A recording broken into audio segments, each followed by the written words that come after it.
Apakah seseorang yang kesurupan sedang mengalami gangguan gaib? Atau mungkinkah itu adalah gejala gangguan jiwa, seperti skizofrenia? Di video ini, kita akan membahas dua dunia yang seringkali dipertentangkan antara medis dan mistis.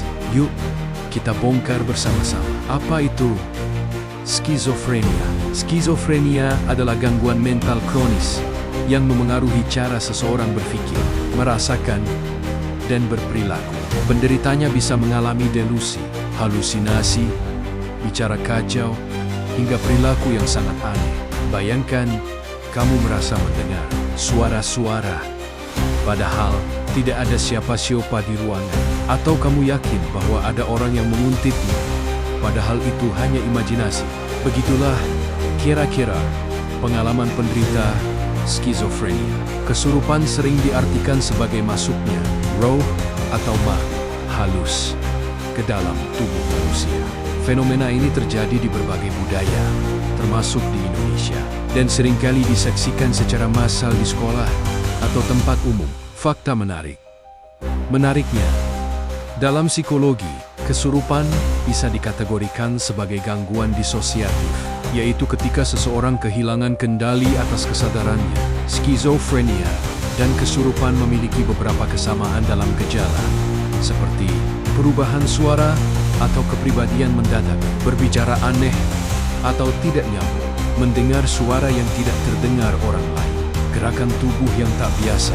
Namun, penyebabnya sangat berbeda. Skizofrenia berasal dari ketidakseimbangan kimiawi di otak, sementara kesurupan lebih sering dikaitkan dengan kepercayaan budaya. Dalam dunia medis, kesurupan dianggap sebagai ekspresi psikis dari tekanan emosional, trauma, atau bahkan bentuk histeria massal. Sedangkan dalam pandangan spiritual, kesurupan adalah gangguan dari dunia gaib. Disinilah sering terjadi perdebatan. Apakah seseorang perlu dibawa ke psikolog atau ke orang pintar? Daripada memperdebatkan asal-usulnya, penting untuk melihat kondisi ini secara menyeluruh. Jika seseorang mengalami gejala yang mengganggu keseharian, apapun itu, langkah terbaik adalah memeriksakan diri ke tenaga profesional. Kesurupan bisa jadi nyata di mata budaya, dan skizofrenia sangat nyata di dunia medis. Keduanya bukan untuk ditertawakan, tapi untuk dipahami. Yuk, bangun kesadaran tentang kesehatan mental, dan hentikan stigma. Tulis pendapatmu di kolom komentar.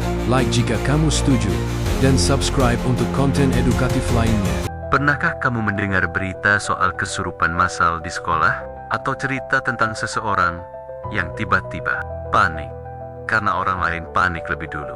Pertanyaannya, apakah gangguan jiwa bisa menular? Apa itu gangguan jiwa? Gangguan jiwa adalah kondisi kesehatan mental yang memengaruhi pikiran, perasaan, dan perilaku seseorang. Tapi, gangguan jiwa bukan penyakit menular seperti flu atau virus. Namun, ada fenomena psikologis yang membuat gangguan ini tampak seperti menular secara sosial, psikologi kelompok, dan kontagion emosional. Dalam psikologi sosial, ada istilah emotional contagion, penularan emosi, saat seseorang panik, takut, atau histeris. Orang di sekitarnya bisa ikut merasakan hal yang sama. Ini bisa terjadi tanpa sadar, karena otak kita meniru reaksi orang lain. Histeria. Fenomena ini disebut histeria massal atau mass psychogenic illness. Gejalanya seperti kesurupan, pingsan, cerita, atau perilaku aneh secara kolektif. Biasanya muncul di tempat tertutup dengan tekanan tinggi. Sekolah, pesantren, asrama, pabrik. Apakah gangguan jiwa bisa menular? Jadi, apakah gangguan jiwa bisa menular? Jawabannya, tidak secara medis, tapi bisa secara sosial dan psikologis. Yang menular bukan penyakitnya, tapi emosi dan ketakutannya. Faktor yang memperkuat penularan sosial.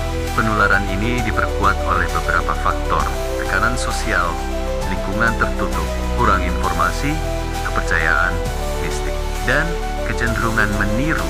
Bagaimana cara mengatasinya? Edukasi soal kesehatan mental. Beri ruang aman di sekolah, dampingi dengan konseling, dan kurangi tekanan. Lingkungan yang sehat akan mengurangi efek penularan psikologis. Gangguan jiwa tak menular lewat sentuhan, tapi ketakutan dan stres bisa menyebar tanpa disadari. Mari ciptakan lingkungan yang lebih empatik dan sehat secara mental. Jangan lupa like, share, dan tulis pendapatmu di komentar. Kesurupan massal. Fenomena ini kerap terjadi di sekolah, pabrik, atau pesantren. Tapi pertanyaannya, apakah ini gangguan gaib atau ada penjelasan ilmiah di baliknya? Apakah ini ada kaitannya dengan skizofrenia? Skizofrenia adalah gangguan mental yang membuat penderitanya sulit membedakan mana yang nyata dan mana yang tidak. Gejalanya termasuk halusinasi, delusi, perilaku kacau, dan menarik diri dari lingkungan sosial. Kesurupan massal atau mass hysteria adalah kondisi ketika sekelompok orang menunjukkan gejala yang mirip secara bersamaan, seperti menjerit, menangis, kehilangan kesadaran, hingga mengaku dirasuki makhluk gaib. Fenomena ini sering terjadi pada kelompok yang mengalami stres tinggi, tekanan sosial, atau ketakutan yang sama, biasanya remaja perempuan atau pekerja pabrik. Lalu apa hubungannya dengan skizofrenia? Meskipun gejalanya bisa terlihat mirip seperti perubahan suara, ekspresi wajah aneh, dan bicara kacau, skizofrenia adalah kondisi individual dan kronis. Sedangkan kesurupan massal bersifat kolektif, spontan, dan sementara. Kesurupan massal lebih mirip gangguan psikosomatik atau disosiatif massal.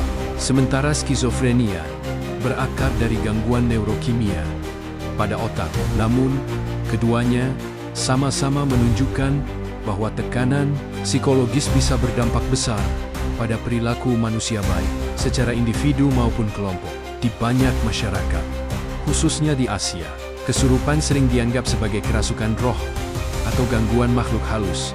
Namun, di sisi lain, dunia medis melihat ini sebagai respons stres kolektif yang melibatkan keyakinan budaya yang kuat. Masalahnya, karena stigma terhadap gangguan mental masih tinggi, banyak kasus skizofrenia disalahartikan sebagai kesurupan. Akibatnya, penderita tidak mendapatkan perawatan medis yang dibutuhkan. Kesurupan massal bisa jadi cerminan kondisi psikologis dan sosial suatu komunitas. Skizofrenia adalah gangguan medis yang nyata dan bisa ditangani. Kita perlu bijak dalam membedakan antara budaya, keyakinan, dan sains, terutama ketika menyangkut kesehatan mental. Jangan mudah menyimpulkan. Dukung edukasi. Bantu hilangkan stigma. Kalau kamu suka konten edukatif seperti ini, jangan lupa like, share, dan subscribe. Tinggalkan pendapatmu di kolom komentar.